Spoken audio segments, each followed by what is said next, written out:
ETV life ఆధ్యాత్మిక్ channel ప్రేక్షకులందరికీ కూడా నమస్కారం. ఓం శాంతి. ఈరోజు ఎపిసోడ్లో ముఖ్యమైన అంశం క్షమాశీలత.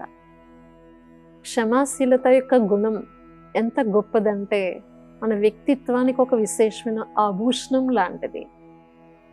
ఈ క్షమాగుణం ఉన్న వాళ్ళు ఎలా ఉంటారు, మరియు క్షమ లేనప్పుడు మనం ఎన్ని రకాలుగా నష్టాలు జరుగుతూ ఉంటాయి. ఇలాంటి క్షమాశీలత గుణం ఉండడం ద్వారా ఎన్ని రకాల లాభాన్ని పొందగలుగుతాం. ఈ యొక్క విశేష గుణాన్ని మనం వ్యవహారిక జీవితంలో పూర్తిగా తెచ్చుకోవాలి అంటే ఎలాంటి ఆధ్యాత్మిక సాధన కావాలి అనేది తెలుసుకుందాం. క్షమ అంటేనే ఫర్గివ్నెస్ అందరికీ కూడా మనకి చాలా ముఖ్యంగా కావాల్సిన స్పెషల్ క్వాలిటీ. ఎందుకంటే పరస్పరంలో మనుషులు అన్న తర్వాత సమాజంలో ఏదో ఒక చిన్న చిన్న విషయాలు, మిస్టేక్స్, మనస్పర్ధలు వస్తూనే ఉంటాయి. రకరకాలుగా ఇలాంటి మనస్పర్ధల్లో మనం కొన్ని విషయాలు వెంటనే వాటిని ఎలా మర్చిపోగలగాలి, వాటిని ఫర్గివ్, ఇంకా మనం లెట్ గో అంటాం, కానీ వాటిని ఎలా ఈజీగా ఫుల్ స్టాప్ పెట్టగలగాలి. అలాంటి గొప్ప గుణం మనకి ఒక ఆభూషణంలా మన వ్యక్తిత్వానికి అలంకారంలాగా ఇస్తుంది, ఒక మంచి సౌందర్యాన్ని ఇస్తుంది. ఇప్పుడు చూడండి, శారీరకంగా ఎలా అయితే మేకప్ డ్రెస్అప్ చేసుకుంటారు, అక్కడ ఒక బ్యూటీ పార్లర్లో వెళ్ళి ఫేస్ మేకప్ కోసం ఎంతగా ఖర్చు పెడతాం, కానీ గుణం సరిగా లేకపోతే శోభిస్తుందా? అలాంటి విశేష గుణం క్షమ అనేది, దీని వెనకాల ఒక సహనం కూడా కావాలి. ఎంతో ఓర్పు, సహనం ఉన్న వాళ్ళే క్షణంలో క్షమించగలుగుతారు. క్షమాశీలత అంటేనే మనం క్షమించడం. ఎప్పుడు క్షమించగలుగుతాం? ఏదైనా విషయాన్ని మన కళ్ళ ముందే అలాంటి పొరపాటు చేశారు, మనం వద్దనుకున్నా కానీ, మరి అలాంటి విషయాన్ని తెలిసినప్పుడు కూడా వాళ్ళు చేస్తున్న పొరపాటుని మనం మర్చిపోగలగాలంటే, అంత ఈజీగా క్షమించి మనం ఫుల్ స్టాప్ పెట్టగలగాలంటే మనలో అలాంటి అంత ఓర్పు, సహన శక్తి సమాయించుకోవడం, అంతర్లీనం చేసుకునే శక్తి కూడా కావాలి. అది ఎప్పుడు అంతర్లీనం చేసుకోగలుగుతాం? సముద్రం చూడండి ఎంత గంభీరంగా కనిపిస్తుంది, ఎక్కడెక్కడో నదుల్లోంచి ఎంతో చెత్త చెదారం కొట్టుకుని వస్తుంది, కానీ అలా సమాయించుకుంటుంది, పూర్తిగా అంతర్లీనం చేసుకుని పైకి స్వచ్ఛందంగా గంభీరంగా కనిపిస్తుంది. అలా క్షమాశీలత ఉన్న వాళ్ళు వాళ్ళ సంసారిక విషయంలో, బాహ్య ప్రపంచంలో, సమాజంలో, వాళ్ళ వ్యక్తిగత జీవితంలో అందరి మధ్యలో ఉంటూ కూడా ఎన్ని విషయాలు, సమస్యలు ఉన్నా కానీ చాలా గంభీరంగా, మళ్ళీ ఎంతో అంతర్లీనం చేసుకుని స్వచ్ఛందంగా ఉంటారు. కనుక మనం ఈ ఆధ్యాత్మిక జ్ఞానాన్ని ఎప్పుడైతే తెలుసుకుంటామో, రాజయోగ మెడిటేషన్ ద్వారా పరమాత్మతో మన యొక్క సహజత్వాన్ని గుర్తించి ఒరిజినాలిటీలో సెల్ఫ్ డీప్ రియలైజేషన్ చేసుకుంటామో, మన యొక్క సహజ గుణాలు ఆటోమేటిక్గా మేలుకు అవుతూ ఉంటాయి, జాగృత అవుతూ ఉంటాయి. మనకి తెలియకుండానే స్వతహాగా మనలో ఓర్పు, సహనం పెరుగుతూ ఉంటుంది. తిరిగి పరస్పరంలో అందరి పట్ల ఒక ఆత్మీయ స్నేహం, నిస్వార్థమైన ప్రేమ, ఒక రెస్పెక్ట్, మన అనేది ఎప్పుడైతే బియాండ్ లిమిట్స్ అంటారు, అట్లా మనలో ఒక అన్కండిషనల్ లవ్, అనంతమైన ప్రేమ, ఎప్పుడైతే స్నేహం ఉంటుందో ఆటోమేటిక్గా మన పరివారం అనుకున్నప్పుడు ఈజీగా మనం క్షమించగలుగుతాం.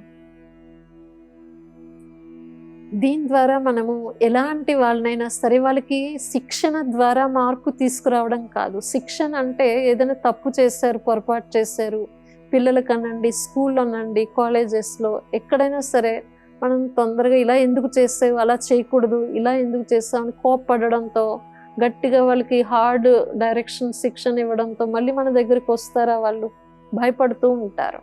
కాబట్టి అలాంటి వాళ్ళకి ఇప్పుడు శిక్షణ ద్వారా మారేవారు కూడా లేరు, దాన్ని జీర్ణించుకునే శక్తి లేదు, రియలైజేషన్ పవర్ అనేది కూడా లేదు.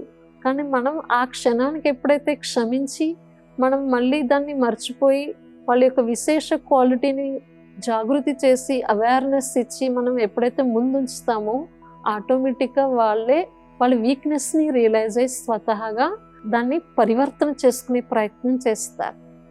వాళ్ళకి ఆ వీక్నెస్ని రియలైజ్ అవుతారు. నేను ఇంత పొరపాటు చేశాను, అయినా వాళ్ళు క్షమించారే, అది ఎంత మంచి ఓర్పు, వాళ్ళు సహనం అని వాళ్ళే ఆటోమేటిక్గా ఒక గుణపాఠంగా నేర్చుకుంటారు. మనం డైరెక్ట్ శిక్షణ ఇస్తే నేర్చుకునేలా లేరు కదా. కనుక పరమాత్మ శిక్షకుడు. పరమాత్మ కూడా మనము ఎన్ని తప్పులు చేసినా, పొరపాట్లు చేసినా, భక్తిలో కూడా తెలుసో తెలియకో భగవంతుణ్ణి నిందించే దేవతల్ని కూడా రకరకాలుగా మాటలతో నిందించిన దుఃఖం సమయంలో కొన్ని తట్టుకోలేక, సహించుకోలేక, భగవంతుడా నువ్వే మాకు ఎందుకింత దుఃఖం ఇచ్చావు, పిల్లాన్ని ఇచ్చావు, తీసుకెళ్ళిపోయావు నువ్వే, ఎవరైనా చనిపోయినా, అన్ని రకాలుగా భగవంతుణ్ణే అనేస్తూ ఉంటాం. అలాంటి విషయాల్ని కూడా పరమాత్మ దయాహృదయుడై, క్షమాసాగరుడై క్షమించి మళ్ళీ మనకి ముందుకు వెళ్ళేటువంటి లిఫ్ట్ని ఇస్తున్నారు. జానేదో ఇప్పుడు వరకు అయిపోయింది పొరపాటు, ఫుల్ స్టాప్ పెట్టండి, ఈ క్షణం నుంచైనా మిమ్మల్ని మీరు తెలుసుకోండి, మీలో ఒక ప్రత్యేకత అంటూ ఉంది, మీలో ఒక విశేష క్వాలిటీస్ ఉన్నాయి, వీటిని జాగృతి చేయండి అని మనకి పాజిటివ్ వైపు దృష్టికోణాన్ని మరలిస్తున్నారు. ఏదైతే నెగిటివ్ అవలక్షణాలు ఉన్నాయో పదే పదే వాటిని గుర్తు చేసుకుంటూ బాధపడకుండా, అయ్యో నా వల్ల అయిపోయింది పొరపాటు, ఎందుకు ఇలా చేశాను అని కొంతమంది చేసిన పొరపాటు కాకుండా దాన్ని పదే పదే వర్ణించుకుని ఆ బలహీనతని గుర్తు చేసుకుంటూ డిప్రెషన్లో వెళ్ళే వాళ్ళు ఉంటారు. దాంట్లో పాజిటివ్గా రియలైజ్ అయ్యి మార్పు తెచ్చుకోరు, కానీ ఇంకా బలహీనం అయిపోతూ ఉంటారు. అయ్యో నాతో పొరపాటు అయింది అని వాళ్ళు ముందుకు రాలేకపోతుంటారు, ముఖాన్ని చూపించుకోలేకపోతూ ఉంటారు. అలా కొంతమంది చాలా పొరపాటు చేసి దూరం అయిపోతూ ఉంటారు సంబంధాలకి.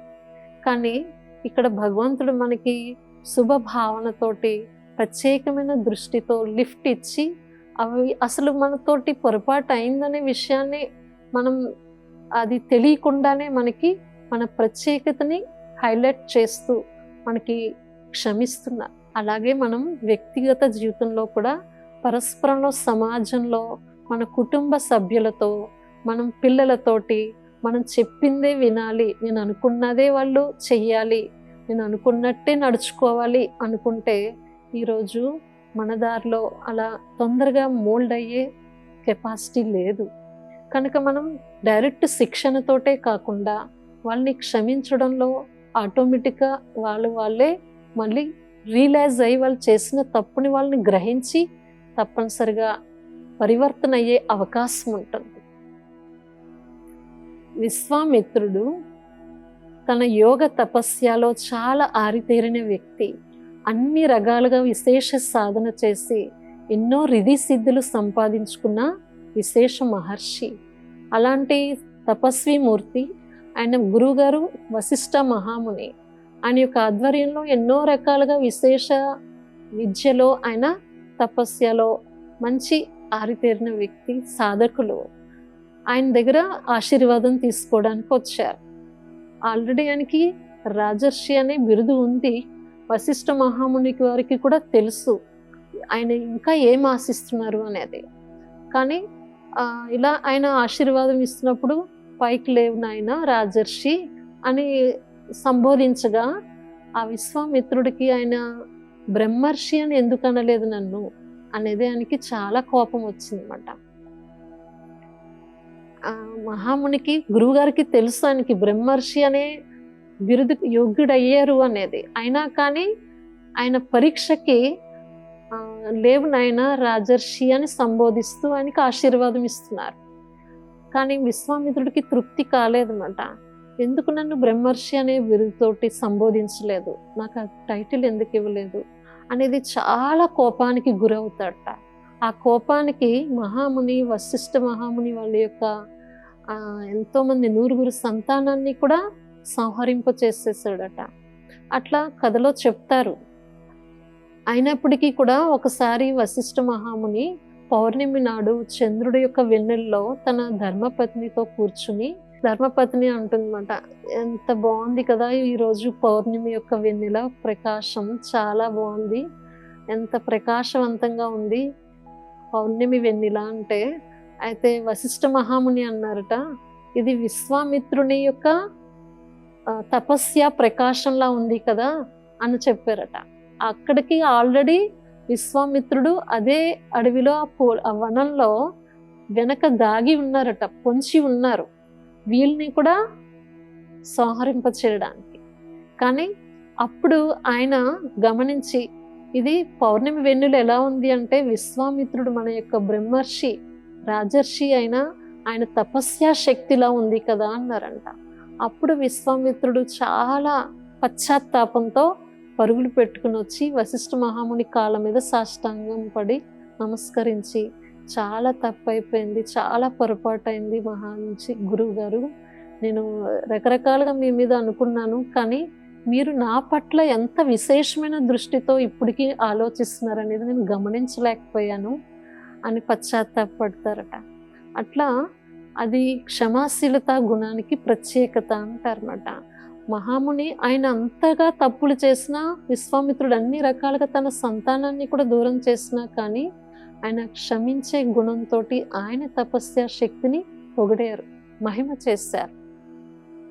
అలా మనం ఇది చాలా ఓపిక ఉండాలి అనొచ్చు. మన ముందుకు మన కళ్ళ ముందు మనల్ని రకరకాలుగా పొరపాటు చేసి నిందించే వాళ్ళని కూడా మనం క్షమించడం అంత ఈజీ విషయం కాదు. కానీ ఆధ్యాత్మిక సాధన ద్వారా, ఈ రాజయోగ మెడిటేషన్ ద్వారా మనలో ఎన్నో రకాల విల్ పవర్ని, సహన శక్తిని, ఓర్పుని తెచ్చుకుని అంతర్లీనం చేసుకుని ఎన్ని సమస్యలు ఉన్నా కానీ ఈ క్షమించే గుణంతో మనలో చాలా ఎంతోమంది సంబంధికులు, పరివారాన్ని, మనసుని గెలిచేలా చేసుకోగలుగుతాం. తిరిగి భగవంతుడి యొక్క అనుసంధానంలో తీసుకురాగలుగుతాం. నిజంగా ఏదైనా విషయం ఉందనుకోండి, ఇప్పుడు ఎవరైనా ఏదైనా అన్నారు, దాన్ని ప్రతీకార భావంలో వెళ్ళేము అంటే, క్షమించే గుణం లేకపోతే ఎన్ని నష్టాలంటే అది 1 రోజు 2 రోజులు 3 రోజులు కాదు, అలా సంవత్సరాల తరబడి కూడా కొంతమంది ప్రతీకార భావంతో లోపల రగులుతూ ఉంటారు. అలానే వాళ్ళు ఇలా అన్నారు, నా పట్ల ఇలా పొరపాటు చేశారు, అలాంటి పెద్ద ఫంక్షన్లో నన్ను అవమానపరిచారు, నాకు రెస్పెక్ట్ ఇవ్వలేదు, గౌరవం ఇవ్వలేదు అని కొన్ని రకాల విషయాల్లో ప్రతీకార భావం పెట్టుకుంటూ ఉంటారు. అలా లోపల ఈర్ష్య, ద్వేషాలతో రగులుతూ ఉంటారు. వాళ్ళు మనశ్శాంతిగా ఉండలేరు, వేరే వాళ్ళని మనశ్శాంతిగా ఉంచలేరు. అక్కడ వాతావరణం కూడా ఎప్పుడు అశాంతిగానే ఉంటుంది. కనుక మనం ఇక్కడ ఒక్కసారికి ఏముంది, వాళ్ళు ఏదో బిజీ విషయంలో తమ కార్యక్రమాల్లో అటెన్షన్ పెట్టలేకపోయారేమో, అలా ఉండరు కదా, అంతమందిలో మనం గమనించుకోలేకపోయారేమో. ఏదైనా ఒక పాజిటివ్, సకారాత్మక, ఆధ్యాత్మిక ఈ జ్ఞాన చింతన ఆధారంతో పాజిటివ్గా తీసుకోగలుగుతాం, వాళ్ళని క్షమాభావంతో క్షమించగలుగుతాం. కానీ ప్రతీకార భావంతో మనకి మనం ఇంకా పూర్తిగా అన్ని రకాలుగా దిగజారిపోతూ ఉంటాం. మనలో ఒక స్పెషల్ క్వాలిటీ ఏదైతే ఉందో అవి ఇంకా పోగొట్టుకుంటాం. శారీరక అనారోగ్యం, మానసిక అనారోగ్యానికి గురవుతాం. క్షమించే గుణం ఎవరైతే ఫర్గివ్నెస్ ఉంటుందో, వెంటనే క్షణంలో ఫుల్ స్టాప్ పెట్టి క్షమిస్తారో వాళ్ళు ఫ్రీగా రిలాక్స్ అయిపోతారు. ఆ విషయాన్ని అక్కడికక్కడతోటి మర్చిపోగలుగుతారు. మర్చిపోవడం అంటే క్షమించడంతో, దానేదో వాళ్ళు ఏదో బై మిస్టేక్ అలా మర్చిపోయి ఉండొచ్చు అని మనం ఈజీ గోయింగ్, సరళ స్వభావంతో వస్తుంది. ఇది కూడా ఒక గుణానికి తప్పనిసరిగా కనెక్షన్ ఉంది అన్నమాట.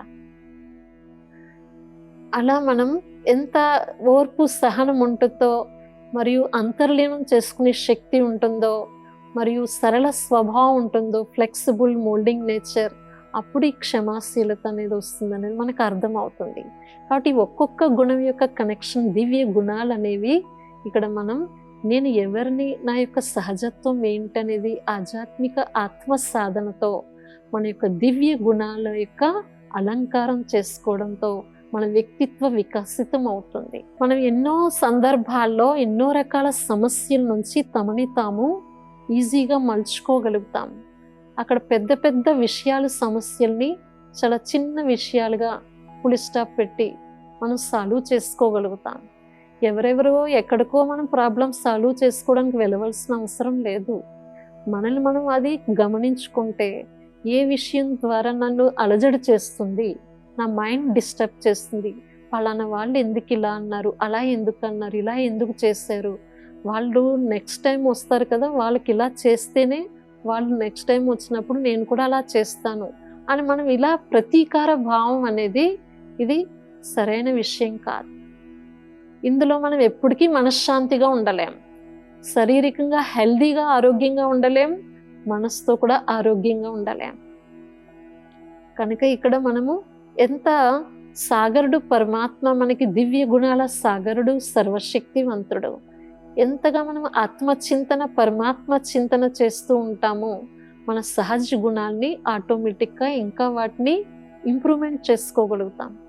ఇప్పుడు సముద్రం ఒక్కటే, కానీ దాంట్లో ఉప్పు తీసుకునే వాళ్ళు ఉంటారు, మరి బేస్తవాళ్ళు చేపలు తీసుకునే వాళ్ళు ఉంటారు, మరి సోలార్ సిస్టమ్ వైజ్ఞానిక జ్ఞానంతో దాని లోతులోకి వెళ్ళి ఎంతో విలువైన ఖజానా కూడా తీసుకుంటున్నారు. అలాగే భగవంతుడు పరమాత్మని కూడా మనం ఎంత లోతుగా గుర్తిస్తామో, ఆధ్యాత్మిక సాధన మన ఆత్మ సహజ లక్షణాన్ని కూడా ఎంత గహరాయి లోతులోకి వెళ్తామో ఇలాంటి మంచి మంచి గుణాల్ని పైకి మనం జాగృతి చేయగలుగుతాం. ఈ జ్ఞానం ఆధ్యాత్మికతని కొంచెం పైపైనే గుర్తిస్తే అంతవరకునే బెనిఫిట్స్ పొందగలుగుతాం. ఇప్పుడు ఉప్పు తీసుకునే వాళ్ళకి అంతవరకే తెలుసు, అంతవరకే బెనిఫిట్ పొందగలుగుతారు. బేస్త వాళ్ళకి అంతే తెలుసు, అంతవరకే వాళ్ళు చేపలు తీసుకోగలుగుతారు, బెనిఫిట్ పొందగలుగుతారు. కానీ ఈ ఆధ్యాత్మిక సాధన లోతులో ఎంత వెళ్తామో మనం దీని యొక్క పూర్తి సూక్ష్మ రహస్యాన్ని, ఎన్నో రకాల బెనిఫిట్స్ని, మంచి విలువైన ఖజానాన్ని, ఇదే గుణాల ఖజానా, ఇదే ఒక అలంకారం. ఈ ఆత్మకి మనకి శృంగారం, అలంకారం. ఇలాంటి విశేషమైన అలంకారాన్ని మన జీవితంలో ఎప్పుడైతే తెచ్చుకుంటామో మనం మంచి చరిత్రాత్మకమైన జీవితాన్ని తయారు చేసుకోగలుగుతాము. తిరిగి సమాజంలో, పరివారంలో ఎక్కడున్నా కానీ అందరితో కూడా మనం సంతోషంగా కలుపుకుపోగలుగుతాం. సరళ స్వభావంతో ఎలాంటి వాళ్ళతోటైనా ఈజీగా కలుపుకుంటూ ముందుకు వెళ్ళగలుగుతాం. కనుక మనము ఈ క్షమాశీలత ద్వారా ఎన్నో లాభాన్ని పొందగలుగుతాం. ఈ యొక్క సాధన అనేది ఆధ్యాత్మిక ద్వారానే సాధ్యమవుతుంది. లేకపోతే ఈరోజు మనకి ఓపిక, సహనం అనేది అంతగా అంతర్లీనం చేసుకునేటువంటి శక్తి లేదు. ఏదైనా ఎవరిలో పొరపాటు చూసాం, ఏదైనా మిస్టేక్ చూసాం, వాళ్ళు ఇలా చేశారని వేరే రెండో వ్యక్తికి కూడా వెళ్ళి చెప్పడం, మళ్ళీ అది వర్ణించడం, అదే దృష్టికోణంతో వాళ్ళని చూడడంతో మన ఇంప్రెషన్ చేంజ్ అయిపోతూ ఉంటుంది. మన దృష్టికోణం ఎప్పుడు అదే వాళ్ళ యొక్క అవగాహన దృష్టితో చూస్తూ ఉంటాం. మనం ఈజీగా మూవ్ కాలేం వాళ్ళతోటి. కనుక మనం ఎప్పుడైతే ఈ విషయాన్ని మర్చిపోతామో, క్షమిస్తామో, వాళ్ళు చేసినటువంటి పొరపాటు ప్రతి ఒక్కరి ద్వారా అవుతూ ఉంటాయి సహజంగా, కానీ ఎంత ఈజీగా మనం వాటిని మర్చిపోతూ ఉంటామో, ఫర్గివ్గా మనం ఆటోమేటిక్గా వేరే అందరితో కూడా కలుపుకోగలుగుతాం. మంచి పేరుతో ఆశీర్వాదాలని పొందగలుగుతాం. వాళ్ళ మనస్ఫూర్తిగా ఆటోమేటిక్గా వాళ్ళ హృదయపూర్వకంగా ఆశీర్వాదాలు వస్తాయి. వాళ్ళు మనం చెప్పకుండానే, శిక్షణ ఇవ్వకుండానే, నేర్పించకుండానే మన సహజ గుణంతో ప్రేరితమై వాళ్ళల్లో మార్పు కలిగే అవకాశం ఉంటుంది. కనుక ఈరోజు మనం ఫ్యామిలీ మెంబర్స్లో పిల్లల్ని అనండి, పదే పదే మనం గైడెన్స్ గట్టిగా శిక్షణ ఇచ్చి కోప్పడే విషయం కాకుండా మనం వాళ్ళని ఒక్కసారి అంటే పదే పదే క్షమిస్తూ ఉంటే మళ్ళీ చేస్తూనే ఉంటారు తప్పులు, అలాని కూడా కాదు. వాళ్ళు కూడా మనస్ఫూర్తిగా పశ్చాత్తాపం అయ్యేటువంటి ప్రేరణ కలిగించాలి. కొన్ని సందర్భాల్లో కొంతమంది తప్పులు చేస్తూనే ఉంటారు, సారీ అంటారు. సారీ అనేది చాలా ఈజీగా అయిపోయింది అన్నమాట. చిన్నపిల్లలు కూడా చూడండి, తప్పులు మళ్ళీ చేస్తూ ఉంటారు, పొరపాటు సారీ మమ్మీ, సారీ డాడీ అంటూ ఉంటారు, సారీ. కానీ వాళ్ళు అంత ఈజీగా అది తీసుకోకుండా దాన్ని మనస్ఫూర్తిగా వాళ్ళు ఎప్పుడు ఒక్కసారి జరిగిన పొరపాటు మళ్ళీ రిపీట్ కాకుండా ఉండేటువంటి అలాంటి మనం ఒక ఆదర్శవంతమైన జీవితాన్ని వాళ్ళకి చూపించాలి. కనుక మనం వాళ్ళకు కూడా పిల్లల్ని అప్పుడప్పుడు వీక్లీ వన్స్ అయినా కానీ ఇలాంటి ఆధ్యాత్మిక సత్సంగాల్లో పాల్గొనడం నేర్పిస్తూ ఉంటే మనతో పాటు వాళ్ళలో లక్షణాలు ఆటోమేటిక్గా చేంజ్ అవుతూ ఉంటాయి, రియలైజ్ అయ్యే అవకాశం ఉంటుంది.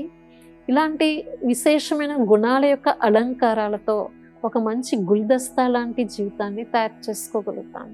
చూడండి, ఏదైనా ఫ్లవర్ బొకేస్తుంది అనుకోండి, అందరికీ ఆకర్షణీయంగా అనిపిస్తుంది. ఎవరికైనా వెళ్ళేమంటే మనం ఫస్ట్ బొకే తోటి కలుస్తాం కదా. బొకేని ఎందుకు ఇస్తాం? ఎన్నో రకాల ఫ్లవర్స్ తోటి మనం కలర్ఫుల్గా తయారవ్వాలి, అలాంటి ఒక మంచి ఫ్లవర్గా తయారవ్వాలి అనేది ఆ బొకేలోనే మనకి ఒక ప్రేరణ కలిగిస్తుంది. పెద్ద ఫంక్షన్స్లో, పరివారాల్లో, మనం ఫ్రెండ్షిప్లో, బర్త్డేలో ఎవరినైనా విష్ చేయాలి అంటే మనం బొకేతోటే కలుస్తాం. గుల్దస్తా, అలాంటి పువ్వుల యొక్క గుల్దస్తా చూడండి, అన్ని రకాల ఫ్లవర్స్తో ఎంత ఆకర్షణీయంగా, సుందరంగా కనిపిస్తుంది. అలా మనలో చేర్ఫుల్నెస్, సరళత, ఫ్లెక్సిబిలిటీ అనండి, మరియు సహనము, ఓర్పు, అంతర్లీనం చేసుకునే శక్తి, అలాంటి సరళత స్వభావం, క్షమించే గుణం, ఈ ఒక్కొక్క గుణాల యొక్క కలిపి ఒక గుల్దస్తా లాంటి జీవితం మనది అందరికీ కూడా ఆకర్షణీయంగా తయారవుతుంది. తిరిగి భగవంతుడు మనసులో ఆశీర్వాదాలు, మరి చుట్టుపక్కల పరివారం అందరి మనసులో ఆశీర్వాదాలు, మన మనసుకి మనం తృప్తిపరిచేటువంటి సాటిస్ఫాక్షన్ లైఫ్ అనేది ఆటోమేటిక్గా వస్తుంది. ఇలాంటి ఓర్పు, సహనం అనేది మనకి ఆధ్యాత్మిక చింతన, మెడిటేషన్ ద్వారా మనం ఇంప్రూవ్మెంట్ చేసుకోగలుగుతాం. ఈరోజు ఎపిసోడ్లో మనం ముఖ్యమైన అంశం క్షమాశీలత గుణాన్ని తెలుసుకున్నాము. నెక్స్ట్ ఎపిసోడ్లో మరొక విశేషమైన, అద్భుతమైన అంశంతో కలుస్తాం. ఓం శాంతి.